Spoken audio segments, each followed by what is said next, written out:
کروڑ بار لا تعداد مرتبہ اس مالک کا شکر ہے جس نے رمضان المبارک جیسا عظیم مہینہ ہمیں زندگی میں پھر نصیب فرمایا، پھر اس مہینے کو مکمل دیکھنا، اس میں عبادت کرنا، اس کی بھی توفیق عطا فرمائی۔ اللہ سبحانہ و تعالی ہماری ٹوٹی پھوٹی محنتیں، کوششیں، کاوشیں اپنی بارگاہ میں شرف قبولیت سے نواز کر ہماری نجات کا ذریعہ بنائے۔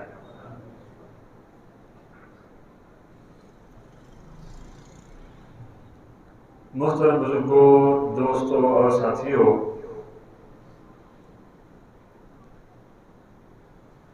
جس طرح گناہ کرنا کوئی بڑی یا گناہ ہو جانا کوئی بڑی بات نہیں،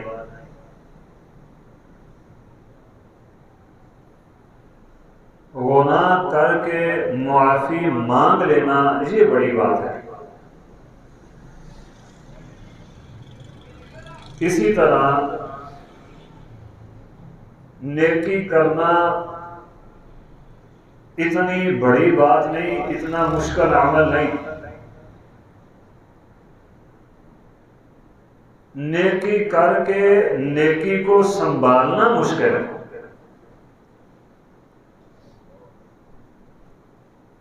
عبادت کر کے، روزہ رکھ کے، صدقہ دے کر،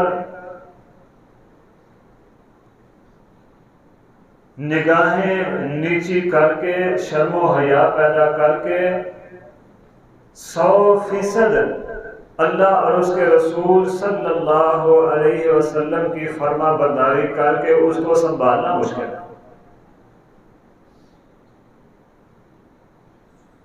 نماز پڑھنا مشکل نہیں ہے، اور روزہ رکھنا مشکل نہیں ہے، صدقہ کرنا، زکوٰۃ دینا یہ مشکل عمل نہیں ہے۔ مشکل عمل ہے ان نیک اعمال کو نیکی رکھنا، سنبھالنا، محفوظ کرنا، ان کے اجر کو ضائع ہونے سے بچانا۔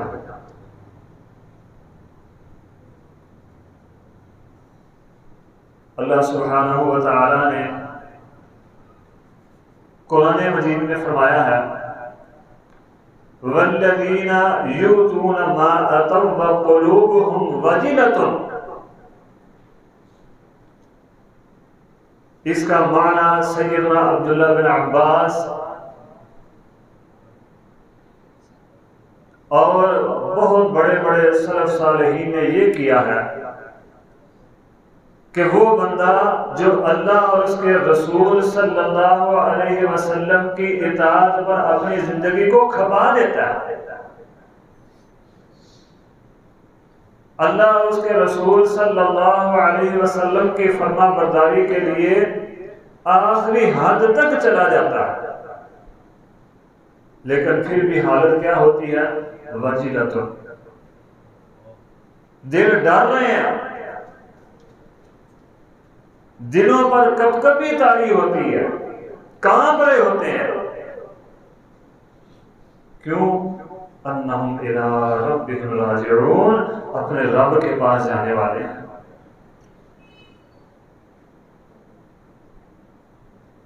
بعد ایسے بھی ہوں گے نا، ام المومنین سیدہ عائشہ صدیقہ رضی اللہ عنہا نے عرض کی،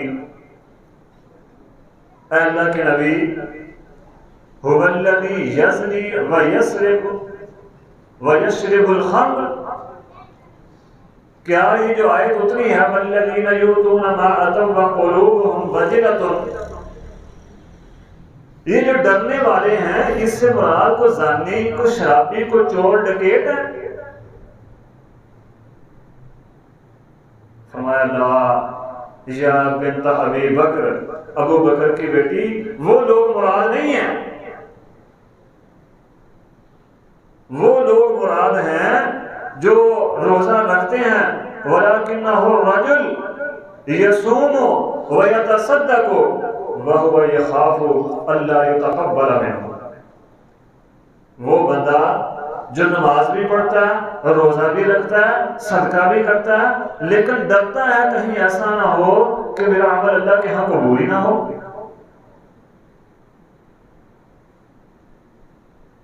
سارا رمضان کا مہینہ قیام کیا ہے،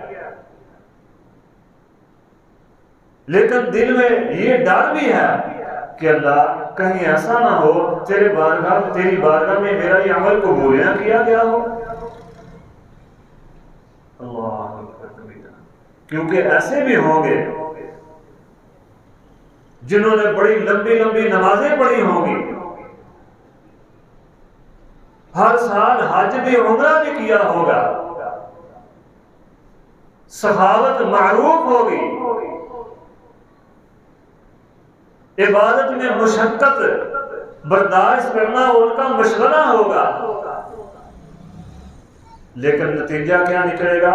وجوہ یومئذ خاشعہ، کچھ دل، کچھ چہرے اس دن ڈرے ہوئے ہوں گے، عاملۃ ناصبہ، عمل کر کر کے تھک چکے ہوں گے،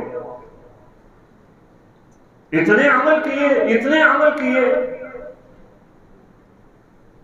اپنے جسم کے سکون کی پرواہ تک نہیں کی۔ وجوہ یومئذ خاشعہ، قیامت کا دن ہوگا تو چہرے خوف زدہ ہوں گے۔ بھائی خوف زدہ کیوں ہے؟ عبادت بھی کی ہے، فرما برداری بھی کی ہے، آج تو خوش ہونا چاہیے، لیکن نہیں، عاملۃ ناصبہ، وجوہ یومئذ خاشعہ عاملۃ ناصبہ تصلی نارا حامیہ، دہکتی ہوئی بڑکتی ہوئی آگ میں پھینک دیے جائیں گے یہ۔ اللہم لا تجعلنا منہم تسقى من عین آنیہ، کھولتے ہوئے گرم پانی کے کنویں ان کے لیے تیار ہیں وہاں۔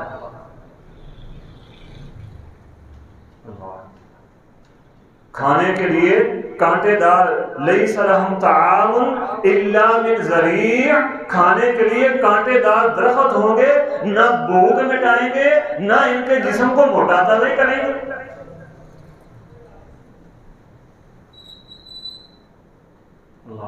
اللہم لا تجعلنا منہم، فرمایا اے نبی قل، فرما دیجئے، هل ننبئکم بالاخسرین اعمالا، کیا ایسے لوگ نہ بتاؤں جن کے جو اعمال کے اعتبار سے خسارے میں ہوں گے؟ وہی عاملۃ ناصبہ، بڑے لمبی عبادتیں، قیام، روزے، صدقے، زکوٰۃ، حج، فطرانے، خوش اخلاقی، لیکن هل ننبئکم بالاخسرین اعمالا، تھک چکے ہیں لیکن پھر بھی ان کے اعمال خسارے میں، کوئی فائدہ نہیں ہے ان کو۔ الذین ضل سعیہم فی الحیاۃ الدنیا وہم یحسبون انہم یحسنون صنعا، ان کی دنیا کی محنتیں، دنیا کی مشقتیں، عبادتیں آج کسی کام نہیں ان کے آئیں گے، بالکل بیکار۔ سیدنا ثوبان رضی اللہ عنہ فرماتے ہیں نبی صلی اللہ علیہ وسلم نے فرمایا جس طرح ہوا میں گرد و غبار اڑتی ہے یہ نیکیاں پہاڑ کے برابر، پہاڑوں کے برابر، تہامہ پہاڑوں کے برابر لے کر آئیں گے، لیکن گرد و غبار کی طرح ہوا میں اڑا دیے جائیں گے، کوئی اوقات ہی نہیں رہ جائے گی ان کی نیکیوں کی۔ شروع میں نے عرض کی تھی کہ نیکی کرنا مشکل نہیں ہے، نیکی کو سنبھالنا مشکل ہے، اس کے اجر کو باقی رکھنا مشکل ہے۔ اللہ اکبر کبیرہ۔ محترم بزرگوں، یوں سمجھ لیں ایک بندہ بڑی شدت کی گرمی ہے، دور دراز سے پانی لے کر آتا ہے، ایک بڑے برتن میں جمع کرتا ہے اور بڑا خوش ہے میں پانی جمع کر رہا ہوں، گرمی ہے، سخت دوپہر ہے، سخت گرمی ہے، میں پانی جمع کر رہا ہوں، مجھے کام آئے گا، لیکن حقیقت کیا ہے کہ اس برتن، جس بڑے برتن میں وہ پانی جمع کر رہا ہے، اس کے تودے میں اس کے نیچے سوراخ ہے، اوپر سے ڈالتا ہے، نیچے سے نکلتا جا رہا ہے۔ کہیں ایسا نہ ہو کہ جس برتن میں ہم اپنے نیک اعمال جمع کر رہے ہیں اس برتن کے نیچے بھی سوراخ ہو، ادھر سے ہم عمل کرتے جائیں، ڈالتے جائیں، نیچے سے نکلتے جائیں۔ وہ کون کون سے ایسے سوراخ ہیں جو شیطان نے اس برتن میں لگانے کے لیے تیار کیے ہوئے ہیں جس برتن میں ہمارے نیک اعمال جمع ہو رہے ہیں۔ آج ان سوراخوں کو بند کرنا ہے تاکہ یہ جو رمضان کی محنتیں اور کوششیں ہماری یہ ضائع نہ چلی جائیں، وہ سوراخ بند رہیں، ہماری نیکیاں بچ جائیں۔ محترم بزرگوں، سوراخ تو بہت سارے ہیں، وقت کی قلت کے پیش نظر چند ایک ذکر کرتا ہوں جو بڑے بڑے ہیں اور عام بھی ہیں۔ سب سے پہلا سوراخ شرک ہے۔ بندہ نماز پڑھتا ہے، عبادت کرتا ہے، لیکن ساتھ شرک بھی کرتا ہے۔ محترم بزرگوں، ساتھیوں، شرک یہی نہیں کہ قبروں بازاروں پر جا کر اپنی پیشانیاں جھکا لو اور قبروں والوں سے مانگنا شروع کر دو، بس یہی شرک ہے۔ نہیں، یہ شرک نہیں ہے۔ اکثر ہماری زبانوں سے شرکیہ اور کفریہ الفاظ نکلتے ہیں، ہمیں پتہ بھی نہیں ہوتا۔ نبی صلی اللہ علیہ وسلم نے فرمایا، بندہ اللہ کی رضا کا ایک ایسا کلمہ کہہ دیتا ہے، اس کو تصور بھی نہیں ہوتا کہ میں نے یہ بات کہی ہے، لیکن اللہ تعالیٰ قیامت تک کے لیے اس کے لیے لکھ دیتے ہیں کہ میں قیامت تک اس پر راضی رہوں گا۔ اللہ کی ناراضگی کا ایک کلمہ کہہ دیتا ہے، انجانے میں خبر بھی نہیں ہے، اللہ تعالیٰ لکھ دیتے ہیں کہ میں قیامت تک اس پر راضی ہونے والا نہیں۔ اکثر ہماری خواتین کہتی ہیں بھئی فلاں گھر میں جانا، وہاں کیا ہے؟ سودک ہے۔ یہ کلمہ شرکیہ کلمہ ہے۔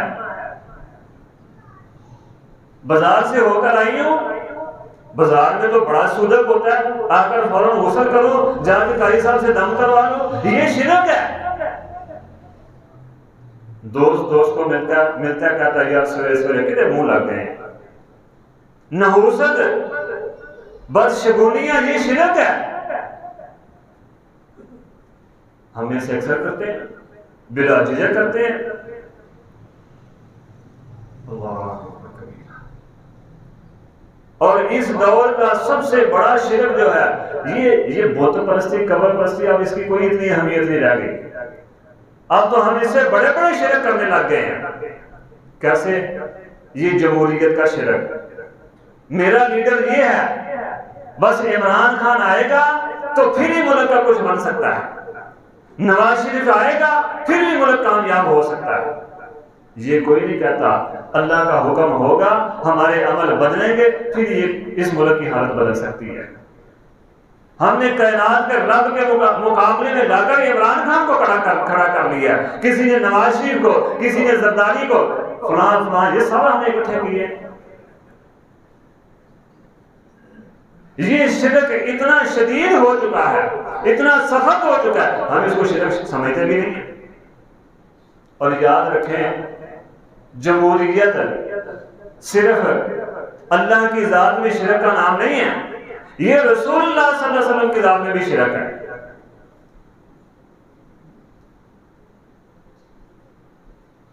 اللہ کے پاک پیغمبر پر وحی آسمان سے نازل ہوئی، بڑے زبردست الفاظ ہیں، غور کرنے ہیں۔ فرمایا وَلَقَدْ أُوحِيَ إِلَيْكَ وَإِلَى الَّذِينَ مِن قَبْلِكَ لَئِنْ أَشْرَكْتَ لَيَحْبَطَنَّ عَمَلُكَ۔ اے نبی، وَلَقَدْ أُوحِيَ إِلَيْكَ، آپ سے پہلے بھی ہم نے یہی وحی نازل کیا، آپ کی طرف بھی یہی وحی نازل کر رہے ہیں۔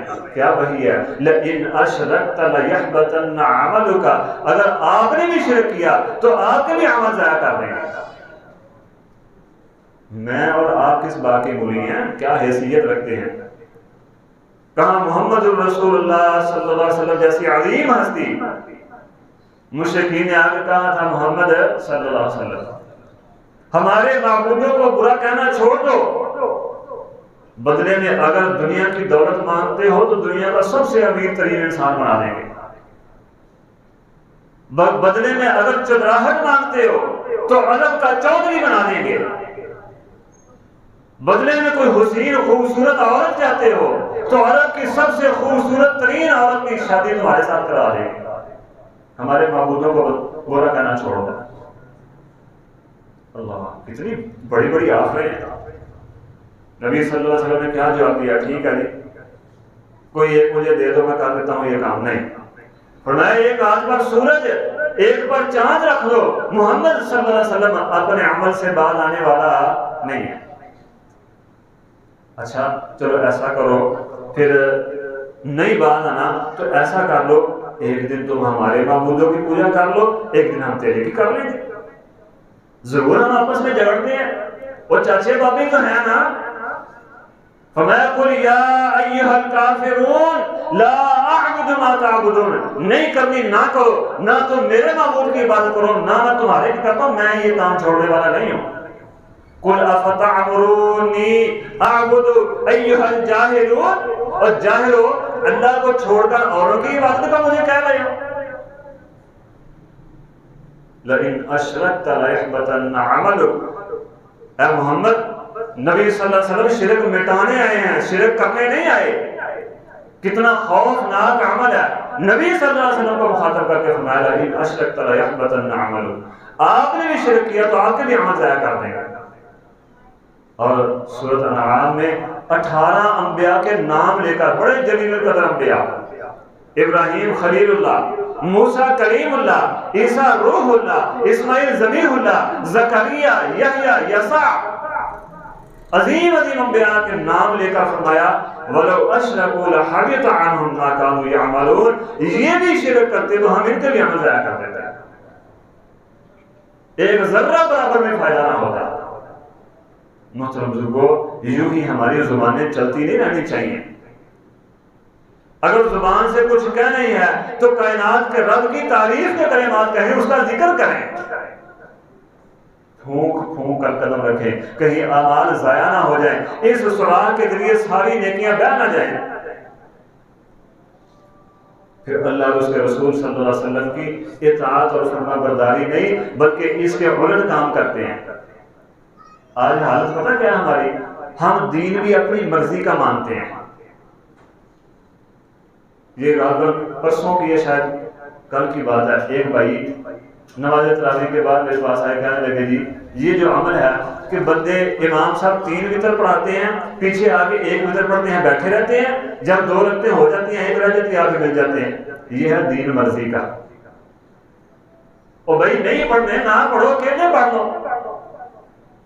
ہمیں شریعت بھی ہماری مرضی کی چاہیے، ہماری مرضی کے مطابق نہیں تو ہم نہیں مانتے. یا ایھا الذین آمنوا اطیعوا اللہ واطیعوا الرسول ولا تبطلوا اعمالکم، اور اپنے عمل نہ ضائع کر لینا. قرآن میں رسول اللہ صلی اللہ علیہ وسلم کے متعلق 2 لفظ اللہ تعالیٰ نے بیان فرمائے ہیں. قل ان کنتم تحبون اللہ فاتبعونی، اتباع، اطیعوا اللہ و اطیعوا الرسول، اطاعت. اتباع اور اطاعت 2 لفظ ہیں. کیا مطلب ہے؟ اتباع نقشے قدم پر چلنا، قدم کے اوپر قدم رکھ کر چلنا. اتباع جو حکم ہوگا بس وہی کرنا، اس سے آگے بڑھنا نہیں. اگر کیا تو کیا ہوگا؟ وہ صحابی آئے تھے نا 3، ایک حضرت علی رضی اللہ عنہ بھی تھے، صحیح حدیث ہے. اللہ کے نبی وہ تو ایسی عظیم ہستی ہیں، اللہ تعالیٰ نے ان کے سارے گناہ معاف کر دیے ہیں، اگلے پچھلے سب معاف ہیں. میں تو ساری رات قیام کروں گا، ساری زندگی روزے رکھوں گا، شادی بھی نہیں کروں گا. فرمایا میں سب سے زیادہ اللہ سے ڈرتا ہوں، میں یہ کام کرتا ہوں، تم مجھ سے آگے بڑھ کر کیسے نیکی حاصل کر سکتے ہو؟ اتباع بھی کرنی ہے، اطاعت بھی کرنی ہے، نقشے قدم پر بھی چلنا ہے، قدم کے اوپر قدم رکھ کر چلنا ہے. اور جو حکم ہوا ہے بس اتنا ہی کرنا ہے، اس سے زیادہ نہیں. ولا تبطلوا اعمالکم، یہ اپنی مرضی کی شریعتیں اللہ کو نہیں چاہیے. دین محمد الرسول اللہ صلی اللہ علیہ وسلم پر نازل ہوا ہے، جو آپ نے فرما دیا کر کے دکھا دیا، جس سے خاموشی اختیار کر لی بس وہ ہے. چوتھا کچھ بھی نہیں ہے.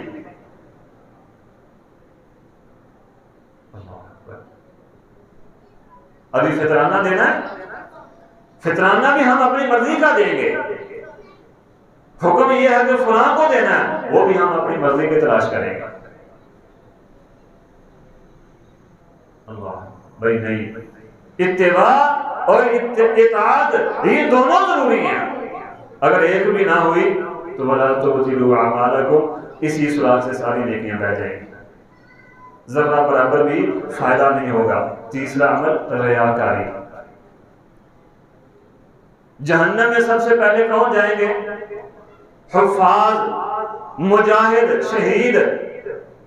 اور تیسرا سخی، غنی، سخی، سخاوت کرنے والا. وجہ کیا ہوگی؟ یہ ریاکاری. نبی صلی اللہ علیہ وسلم نے فرمایا ان اخوف ما اخاف علیکم الشرک الاصغر. میرے صحابہ اکثر میں یہ حدیث بیان کرتا ہوں، میں اپنے بعد چھوٹے شرک کا خوف کرتا ہوں تمہارے درمیان. عرض کی اللہ کے نبی وہ چھوٹا شرک کیا؟ فرمایا ریاکاری. یہ ریاکاری، یہ چھوٹا شرک ہے، مجھے اس بات کا خوف ہے بس میرے بعد تم یہ چھوٹا شرک کرنے لگ جاؤ گے. اللہ میرے اعتکاف والے ساتھی بڑی قابل غور بات ہے، انتظار کرتے ہیں کوئی لینے آئے، کوئی آ کے ہمارے گلوں میں پھولوں کے ہار ڈالے، ہمیں بڑے پرتقال استقبال کے ساتھ، پرتکلف استقبال کے ساتھ ہمارے گھروں تک چھوڑ کر آئے. بھائی یہ عمل کو ضائع کر دے گا. کسی ہار کی ضرورت نہیں، کسی آنے والے کی ضرورت نہیں، کو آئے تو لے کر جائے پھر جائیں گے. مجھے کافی دنوں سے اعجاز ماجد صاحب بڑے یاد آتے ہیں. جب اعتکاف سے اٹھ کر جاتے تھے تو پتہ ہی نہیں چلتا تھا اعجاز ماجد صاحب کب گھر پہنچ گئے ہیں. جب گھر سے بچے بستر لینے آتے تھے پھر پتہ چلتا تھا ماجد صاحب تو گھر پہنچ بھی گئے ہیں. اس اللہ کے بندے نے کبھی نہیں کہا کہ مجھے وہ گھر سے لینے آیا تو پھر جاؤں گا. بس پتہ چل گیا کہ اعلان ہو گیا صبح عید ہے، وہ اللہ کے بندے نے چپ کر کے جوتا پہنا اور گھر پہنچ گیا. میرے بھائیو انتظار نہ کرنا، بس وقت ختم ہوگا چپ کر کے گھر کو چلے جانا. یہ ریاکاری عمل کا بیڑا غرق کر کے رکھ دیتی ہے. نبی صلی اللہ علیہ وسلم نے فرمایا قیامت کا دن ہوگا، یہی حدیث ہے جس میں فرمایا کہ چھوٹے شرک کا خوف کرتا ہوں. اس میں آگے فرمایا قیامت کا دن ہوگا، اللہ تعالیٰ ایسے لوگوں کو حکم فرمائیں گے کہ چلو جن کے لیے عمل کرتے تھے آج انہیں سے جا کر اجر لے لو، میرے پاس کوئی اجر نہیں ہے تمہارے لیے. اللہ کے علاوہ قیامت والے دن کوئی اجر دے سکتا ہے؟ کوئی بھی. حکم ہوگا جاؤ انہیں سے جا کے لے لو، میرے لیے عمل کیا ہی نہیں ہے تم نے. عمل تو کیا ان لوگوں کے لیے جن کے لیے عمل کرتے رہے ہو، انہیں سے جا کر لے لو اجر آ لو. اللہ اکبر کبیرہ. میرے بھائیو یہ شہید شہادت کو چھوٹا عمل نہیں ہے. قرآن کا حافظ بن جانا، قاری بن جانا، قرآن پڑھانا، سنانا، سننا کوئی چھوٹا عمل نہیں. ایک ایک حرف کے بدلے 10 نیکیاں ہیں. اللہ کے راستے میں سخاوت کرنا بدلے میں اللہ کا وعدہ ہے 700 گنا دوں گا. واللہ یضاعف لمن یشاء، اس کے لیے چاہوں اسے بھی زیادہ کر دو. لیکن جہنم میں سب سے پہلے یہ جا رہے ہیں، کیوں؟ ریاکاری تھی اندر. اللہ کائنات کے رب کو ریاکاری پسند نہیں ہے. حضرت یزدانی شہید رحمۃ اللہ بڑی پیاری مثال دیا کرتے تھے. محمد حسین شیخ علی رحمۃ اللہ فرماتے تھے بیگم کے کہ جناب تسی بھی بڑے سونے ہو تو وہ نال دینا بھی بڑا سونا ہے، کیا خیال ہے برداشت ہوگا؟ میرے سر کے تاج میرے خامد تو بڑا خوبصورت ہے، مجھے بڑا ہی اچھا لگتا ہے، لیکن ہم سائیوں کا جو لڑکا ہے وہ بھی بڑا خوبصورت ہے. جب ہمیں یہ بات برداشت نہیں کہ بیوی میری ہے، کھلاتا پہناتا میں ہوں، اس کے لیے محنت میں کر کے رہوں، اور تعریفیں ہم سائے لڑکے کی کریں، تو کائنات کے رب کو کیسے پسند ہوگا کہ عبادت میرے لیے کر رہا ہے لیکن دکھاؤ اس کو رہا ہے، پھر اسی کے لیے کر رہا ہے، میرے لیے تو نہیں کر رہا. یہ تو بہانہ ہے خامد کی تعریف تو اصل میں اس کی ہو رہی ہے نا. خامد کا بہانہ بنا لیا چلو یہ کچھ کہے نا. اللہ جب ہمیں یہ بات برداشت نہیں ہے، ہماری غیرت گوارا نہیں کرتی، تو کائنات کے رب کی غیرت کیسے گوارا کرے گی؟ اللہ اکبر کبیرہ۔ میرے بھائیو، جلوت اور خلوت ایک جیسی ہونی چاہیے، ورنہ اس سراغ سے بھی نیکیاں بہ جائیں گی۔ لوگوں کے سامنے بڑی لمبی نمازیں پڑھتا ہے، بڑے جناب سخاوت کرتا ہے، بڑے بہترین عمل کرتا ہے، بڑا نیک بن کر متقی پرہیزگار بن کے رہتا ہے، لیکن جیسے خلوت میں جاتا ہے اللہ کی نافرمانیاں شروع، اللہ کے حکم و دولیاں شروع۔ سیدنا صوبان رضی اللہ عنہ کی حدیث، نبی صلی اللہ علیہ وسلم نے فرمایا قیامت والے دن تہامہ پہاڑوں جیسے عظیم عمل، چمکدار عمل لے کر آئیں گے لوگ، لیکن گرد و غبار کی طرح کائنات کا رب ہوا میں اڑا دے گا۔ سیدنا صوبان فرماتے ہیں میں نے عرض کی اللہ کے نبی وجہ کیا ہوگی، ان کے اوصاف کیا ہوں گے، وہ عمل کیا کرتے ہوں گے جس وجہ سے ان کے اعمال کو تباہ و برباد کر دیا جائے گا؟ نبی صلی اللہ علیہ وسلم نے فرمایا تمہاری قوم میں سے ہوں گے، تمہارے ہی بھائی ہوں گے، جس طرح تم قیام کرتے ہو، راتوں کو تہجد پڑھتے ہو، رمضان میں تراویح پڑھتے ہو، اسی طرح وہ بھی پڑھتے ہوں گے، لیکن جب خلوت میں جائیں گے تو اللہ کے حرام کردہ کام کریں گے۔ جلوت اور خلوت ایک جیسی ہو، جو لوگوں کے سامنے ہو الگ ہو کر بھی وہی رہو۔ اس دور میں موبائل، اللہ تعالیٰ اس فتنے سے محفوظ فرمائے، بڑا بہترین ذریعہ ہے خلوت کو برباد کرنے کا۔ لوگوں کے سامنے متقی ہے، پرہیزگار ہے، نمازی ہے، تہجد گزار ہے، لیکن جیسے خلوت میں جاتا ہے موبائل سامنے آتا ہے، پھر اللہ کے حکم و دولیاں، پھر ننگی عورتیں اور گانے اور فلمیں، یہ اللہ کے ساتھ بغاوتیں شروع ہو جاتی۔ کون سا کوئی دیکھ رہا ہے؟ میرے بھائیو، کوئی بھی نہیں دیکھ رہا، ایک پھر بھی دیکھ رہا ہے، کوئی بھی نہیں دیکھ رہا لیکن دیکھنے والا پھر بھی دیکھ رہا ہے، اس سے بچ کر کہیں جا سکتے نہیں۔ اپنی جلوتیں، اپنی خلوتیں ایک جیسی کر لیں، وگرنہ ہمارے اعمال اس سراغ سے بگا کر نکل جائیں گے اور قیامت کے دن ہمیں کوئی فائدہ نہیں ہوگا۔ عاملۃ ناصبہ تصلی نارا حامیہ۔ اللہ اکبر کبیرہ۔ فرض نمازیں چھوڑنے والے، فرض نمازوں کو چھوڑنے والے، ترک کرنے والے، نماز تو پڑھتے تھے لیکن کبھی کبھی چھوڑ بھی دیتے تھے۔ قاری صاحب کپڑے گندے ہیں، اچھا آپ چلو ہم آتے ہیں پیچھے ہیں، اچھا آج نہیں قاری صاحب طبیعت بڑی خراب ہے، آج چھٹی دے دے، کل پڑھ لیں گے، آج میں کام سے آیا ہوں بڑا تھکا ہوں، ساری رات میں عید کی رات تھی، چاند رات تھی تو بڑی محنت کی ہے، آج تو بڑے خریدار تھے، سانس لینے کا بھی موقع نہیں ملا، آج فجر کی نماز رہنے دیتے ہیں۔ امام الانبیاء محمد رسول اللہ صلی اللہ علیہ وسلم نے فرمایا، مصنف ابن ابی شیبہ میں، سنن صغیر امام بہقی کے اس میں اور بھی متعدد کتابوں میں حدیث موجود ہے، فرمایا من ترک الصلاۃ مکتوبۃ حتی تفوتہ، ایک نماز جان بوجھ کر فرض ایک نماز چھوڑ دی یہاں تک کہ وہ فوت ہو گئی، من غیر عذر فقد حبط عملہ، کوئی عذر بھی نہیں تھا، کوئی عذر بھی نہیں تھا، بغیر عذر کی ایک نماز چھوڑ دی، فقد حبط عملہ، اللہ نے پیچھے سارے عمل ضائع کر دیے۔ ہم تو پتہ نہیں کتنی حد تک زندگی میں چھوڑ چکے ہیں۔ میرے بھائیوں، رمضان میں تو اللہ کے فضل و کرم سے ہم نے بڑی نمازیں پڑھی ہیں، پانچوں نمازیں جماعت کے ساتھ پڑھی ہیں، تراویحیں بھی پڑھی ہیں، قیام کیا، تلاوتیں کی ہیں، لیکن جیسے رمضان جانا ہے مسجد ویران، مسجد بھی وہی ہے، امام صاحب بھی وہی ہیں، جس کے لیے عبادت ہم کرتے رہے ہیں رمضان میں وہ بھی موجود ہے، لیکن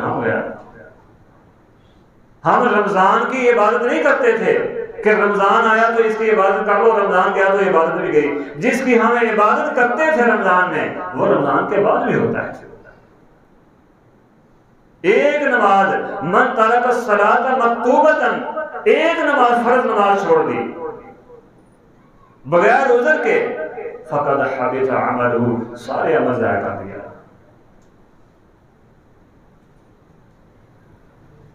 ہمیں شیطان نے وسوسے ڈالے ہوئے ہیں۔ وَلَأُذِلَّنَّهُمْ وَلَأُمَنِّيَنَّهُمْ، اللہ کے دربار میں اس نے یہ قسمیں اٹھائی تھی، قسم اٹھا کے یہ کہا تھا وَلَأُذِلَّنَّهُمْ وَلَأُمَنِّيَنَّهُمْ، میں انہیں ضرور بھی ضرور گمراہ کروں گا، میں انہیں ضرور بھی ضرور آرزوئیں دلاؤں گا۔ کیا ہے آرزو؟ ٹھیک ہے جی، نبی صلی اللہ علیہ وسلم کے امتی ہیں نا، آپ نے بخشش کروائی لینی ہے، خیر ہے، تو چلو کوئی نہیں کہ تھوڑی سی لیٹ بھی پڑھ دیں گے تو کوئی بات نہیں، پڑھ تو لی ہے نا، اور چلو ایک رہ بھی گئی ہے تو کوئی بات نہیں، اللہ بڑا غفور رحیم ہے، بڑا اللہ معاف کرنے والا ہے۔ وَلَأُمَنِّيَنَّهُمْ، یہ صرف آرزو ہے، کوئی بھی فائدہ ہوگا ان آرزوؤں کا نہیں۔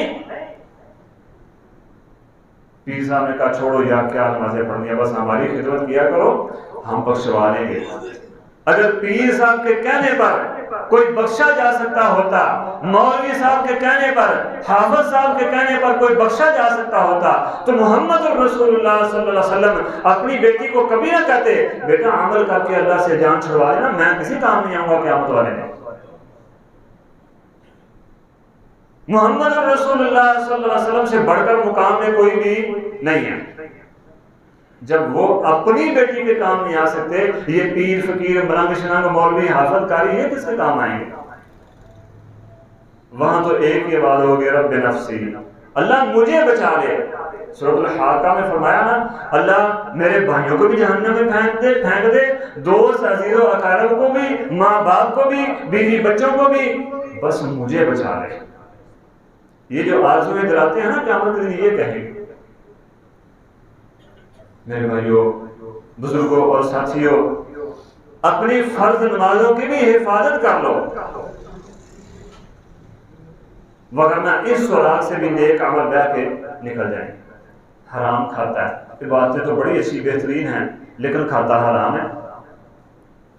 حدیث معروف ہے، سیدنا ابو ہریرہ رضی اللہ عنہ راوی ہیں، فرمایا ایک بندہ لمبا سفر کر کے آتا ہے دور دراز سے، اس کے بال بھی گرد آلود ہیں، آ کر کہتا ہے یا ربی یا ربی، فرمایا ربی اس کی دعا کیسے سنے؟ اس نے جو کھایا وہ بھی حرام کا، جو پیا وہ بھی حرام کا، جو پہنا وہ بھی حرام کا، اس کا گوشت حرام کا ہے، رب اس کی دعا کیسے سنے؟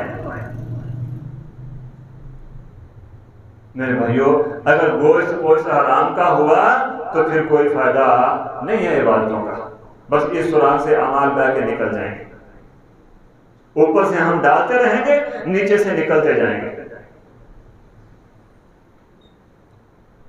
دین اسلام کی توہین، دین سے نفرت، یہ بھی ایک ایسا عمل ہے جس سے عمل بہ کے نکل جائیں گے، نیکیاں نکل جائیں گی اس سوراخ سے بھی۔ اللہ سبحانہ وتعالی نے کیا فرمایا؟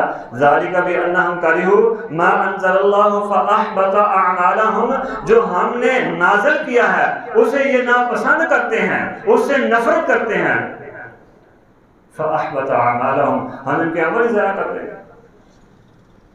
پھر دیکھیں کہ کیا کرتے ہیں، داڑھی سے نفرت ہے، پردے سے نفرت ہے، اگر کپڑا کوئی چادر کوئی شلوار پینٹ ٹخنوں سے اوپر ہو اس سے نفرت ہے۔ ابھی رمضان کی بات میں گزر رہا تھا، گھر کو جا رہا تھا، شاید ایک چھوٹا سا بچہ، یہ اس بچے جتنا ہوگا عبد الرحمان جیسا، میں گزر رہا ہوں اپنے دھیان سے کرتا تھلے پانی آ گیا۔ یہ ہے دین اسلام سے نفرت، رسول اللہ صلی اللہ علیہ وسلم کے شریعت سے نفرت، جو ان بدبختوں نے ان بچوں تک کے دلوں میں پیدا کر دی ہے۔ میرے بھائیوں یہ تو چند ایک مثالیں ہیں۔ بیوی پردہ کرنا چاہتی ہے، خامن نہیں کرنے دیتا، یہ ہے دین اسلام سے نفرت۔ عورت نماز پڑھنا چاہتی ہے، خامن نہیں پڑھنے دیتا، یہ ہے دین اسلام سے نفرت۔ اور بہت ساری مثالیں موجود ہیں۔ پھر ایک ایسی مثال جو ہم سب کے اندر موجود ہے الا ماشاءاللہ، وہ ہے اماموں کے ساتھ، ائمہ دین کے ساتھ، مساجد کے ساتھ اور قراء کے ساتھ نفرت۔ یہ نفرت شخصیتوں کے ساتھ نفرت نہیں ہے، یہ نفرت اللہ اور اس کے رسول کے ساتھ ہے۔ کوئی چودھری آئے، اکثر کیا ہوتا ہے امام صاحب 2-4 منٹ لیٹ ہو جائے تو کیا کہتے ہیں ادھر پیو دے نوکر لگے ہیں، آگے بہ رہی تھے۔ میرے بھائیو، اس کے باپ کے نوکر نہیں تم لگے، اور نہ ہی اس کو یہ باتیں سنا رہے ہو، یہ سنا رہے ہو اللہ اور اس کے رسول کو باتیں۔ اگر کوئی چودھری ہوتا، کوئی M P M L A ہوتا، کوئی 4 گھنٹے بھی لیٹ آ جاتا تو کسی کو تکلیف نہیں ہونی تھی۔ پھر تکلیف کس بات کی ہے؟ تکلیف قرآن اور حدیث ہے، اللہ اور اس کے رسول صلی اللہ علیہ وسلم کی ہے۔ پھر یہ نہ کہو کہ ہم مولوی کے باپ کے نوکر ہیں، پھر اللہ کو کہو اللہ تیرے پیو دے نوکر نہیں لگے بھی آگے تیرے گھر بیٹھ گئی عبادت واسطے تیرا مقرر کیتا بندہ آئی نہ نماز پڑھ۔ پھر اللہ کو کہو، یہ اس کو باتیں نہیں سنا رہے، کائنات کے رب کو سنا رہے ہیں۔ مسند احمد میں روایت ہے عبداللہ بن عمر رضی اللہ عنہ سے، فرماتے ہیں آپ پہلے بھی ایک مرتبہ والی حدیث بیان کی تھی، روایت بیان کی تھی۔ بنی اسرائیل کا کوئی بندہ تھا، اس کے گھر میں مہمان آ گیا۔ اب میزبان نے گھر میں ایک کتیا رکھی ہوئی تھی اور وہ کتیا حاملہ تھی۔ جب مہمان آیا تو میزبان نے اپنی کتیا کو کہا کہ میرے مہمان پر بھونکنا نہیں ہے۔ وہ کتیا تو نہیں بھونکی، لیکن اس کے پیٹ میں جو بچے تھے وہ مہمان پر بھونکے ہیں۔ کہا یہ اس آخری امت کے لوگوں کی مثال ہے، ان جاہلوں کی، ان بدبختوں کی مثال۔ یہ جاہل لفظ حدیث میں روایت میں موجود ہے، ان جاہلوں کی، احمقوں کی مثال ہے جو علماء پر غالب آ جائیں گے۔ کیا مطلب ہے؟ اور جمے بھی نہیں ہے، یہ جامتے رہو پھر میرے مہمان کے بھونک بھی لے آئے، ابھی پیدا بھی نہیں ہوئے علماء پر بھونکتے ہو، علماء کے متعلق بدگمانیاں رکھتے ہو، نفرتیں اور قدورتیں رکھتے ہو، پہلے جامتے رہو۔ میرے بھائیو، یہ مولوی کو یا قاری کو نہیں سنا رہے، یہ اللہ اور اس کے رسول کو سنا رہے ہیں۔ یہی مولوی، یہی قاری اگر نہ امام ہوتا، کوئی دنیا دار ہوتا تو کیا خیال ہے ہمیں چودھری صاحب جی چودھری صاحب جیسے آپ کہتے ہیں ویسے ہی ہے، کرنا تھا کہ نہیں کرنا تھا؟ مطلب پھر ہم قاری صاحب کو نہیں سنا رہے، جو قاری صاحب کو کائنات کے رب نے اپنا قرآن اور نبی کا فرمان دیا اس کو سنا رہے ہیں۔ من عاد لی ولیا فقد آذنتہ بالحرب، جو میرے ولی کے ساتھ، کائنات کے رب کا فرمان ہے، حدیث ہے، سیدنا ابو ہریرہ فرماتے ہیں، حدیث قدسی ہے کہ اللہ تعالیٰ نے فرمایا من عاد لی ولیا، جو میرے کسی ولی کے ساتھ نفرت کرتا ہے، اپنے دل میں عداوت رکھتا ہے، بغض رکھتا ہے، فقد آذنتہ بالحرب، میں اس کے خلاف اعلان جنگ کرتا ہوں۔ کیا خیال ہے اللہ تعالیٰ اعلان جنگ کریں تو کچھ چھوڑیں گے کسی کے پلے میں؟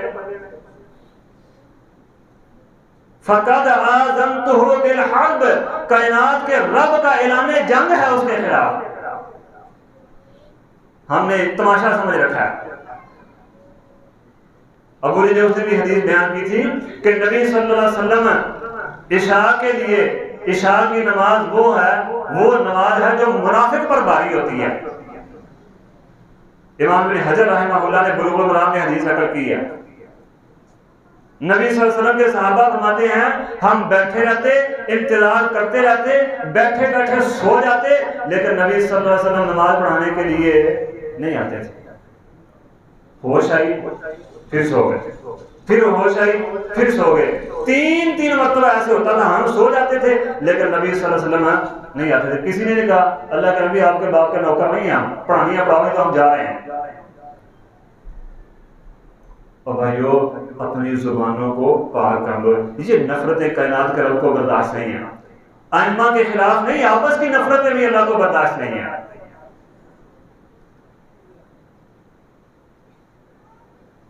میں اکثر کہا کرتا ہوں جام پہ یہ تو مولوی دی لوڑ، مر جائیے تو مولوی دی لوڑ، ویاہ کا ٹائم ہے تو مولوی دی لوڑ، جنازے کا ٹائم ہے تو مولوی دی لوڑ، دفن کرنا ہے تو مولوی دی لوڑ۔ حالت ہماری یہ ہے کہ غسل دینا نہیں ہمیں اپنی میتوں کو آتا، اس کے لیے بھی مولوی کو لاؤ یار غسل کا طریقہ ہی دس دے، تو نفرت آ گئی نہ انہوں نے مطالعہ اور بھائیو خدا کا خوف کرو. یہ کوئی چابی والا ریموٹ نہیں ہے کہ چابی لگائی اور چلو بھی شروع کر دیا.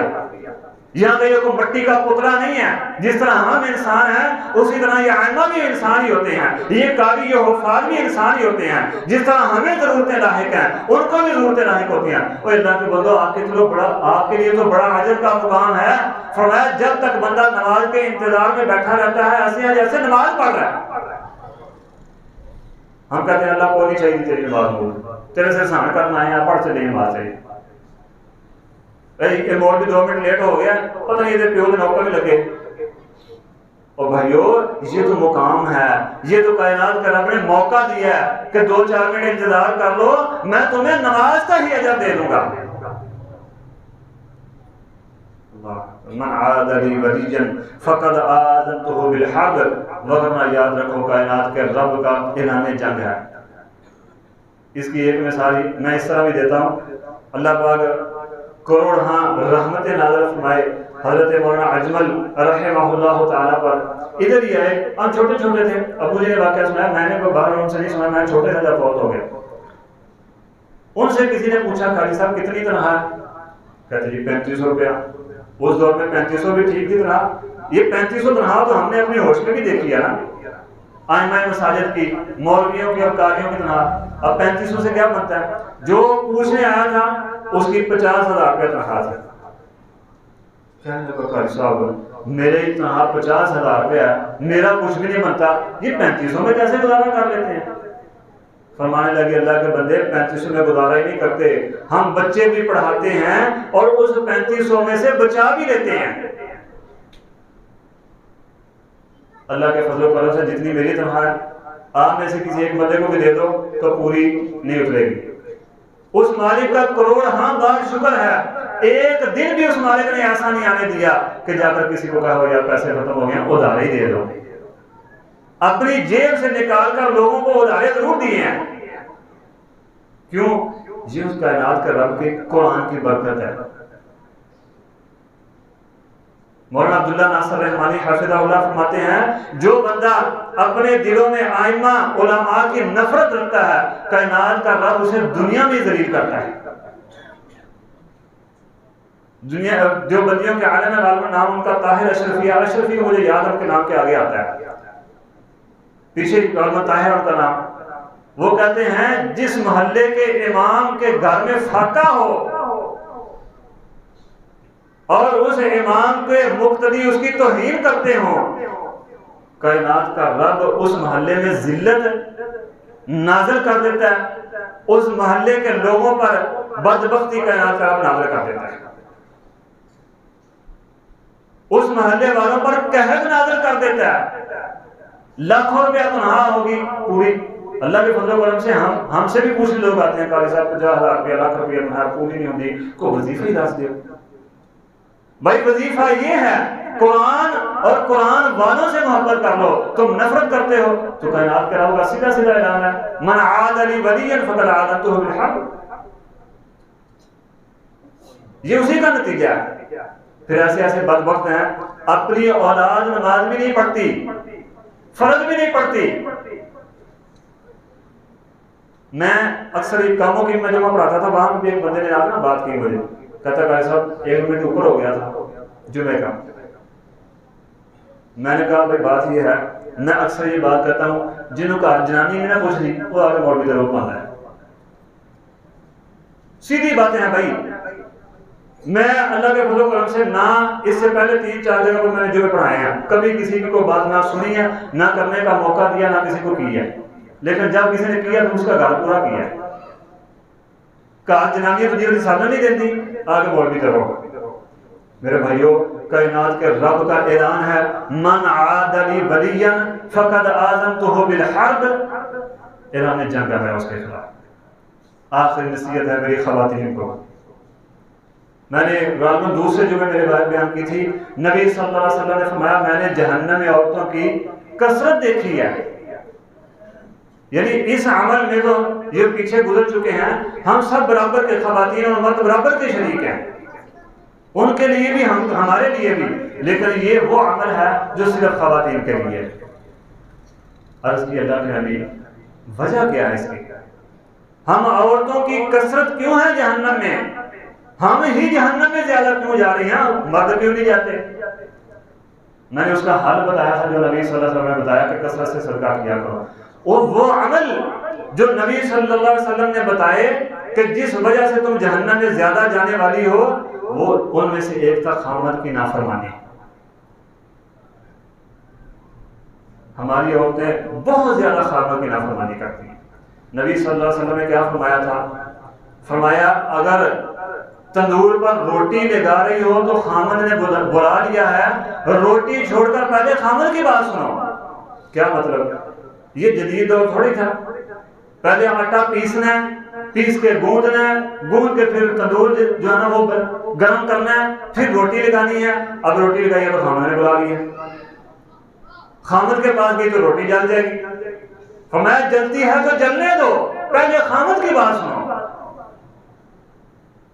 کیا مطلب؟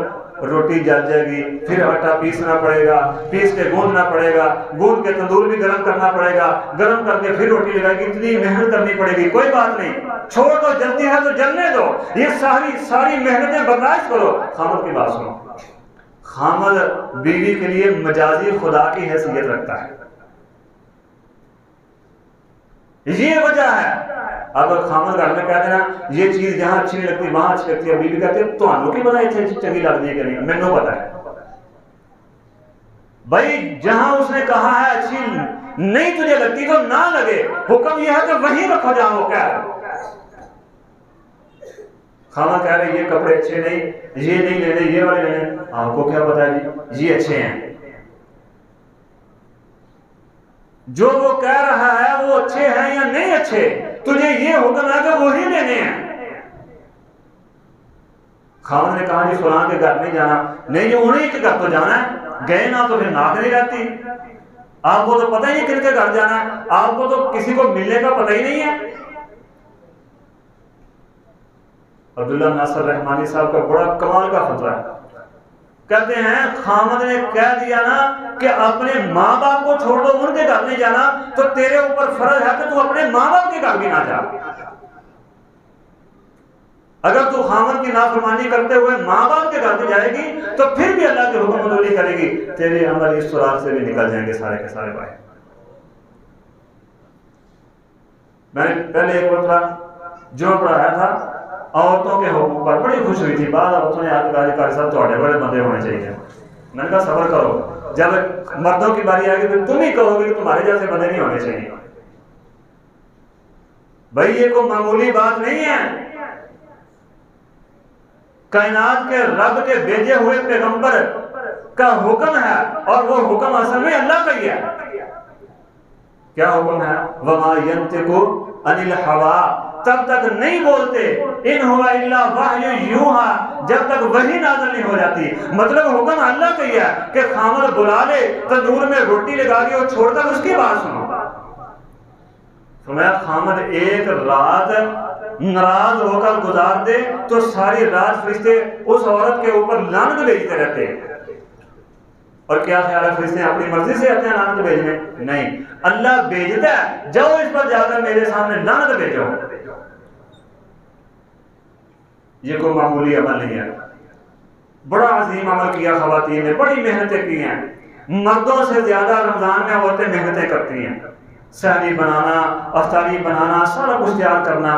اللہ کی قسم پتہ نہیں ہمارے روزے قبول ہوئے ہیں یا نہیں ہوئے، یہ تو اللہ کو پتہ ہے، لیکن ہمارے لیے جو سحری اور افطاری خواتین بناتی رہی ہیں، ہماری مائیں، بہنیں، بیویاں، بیٹیاں، ہمارے روزوں کا اجر ان کو مل چکا ہے، یعنی قبول اجر ان کو مل چکا ہے۔ ان کے اپنے اور ہمارے پتہ نہیں قبول ہوئے ہیں کہ نہیں، لیکن ہمارے لیے جو انہوں نے تیاریاں کی ہیں سحری اور افطاری کی، وہ اجر قبول اجر ان کو مل چکا ہے۔ کہیں میری ماں اور بہنوں ایسا نہ ہو کہ یہ اجر ضائع ہو جائے، اس اجر کو سنبھالنا اب مشکل ہے۔ اللہ سے دعا اللہ ہمیں سمجھنے کی اور عمل کی توفیق عطا فرمائے۔ اقول قولی ھذا واستغفر اللہ لی ولکم ولسائر المسلمین واستغفروہ انہ هو الغفور الرحیم۔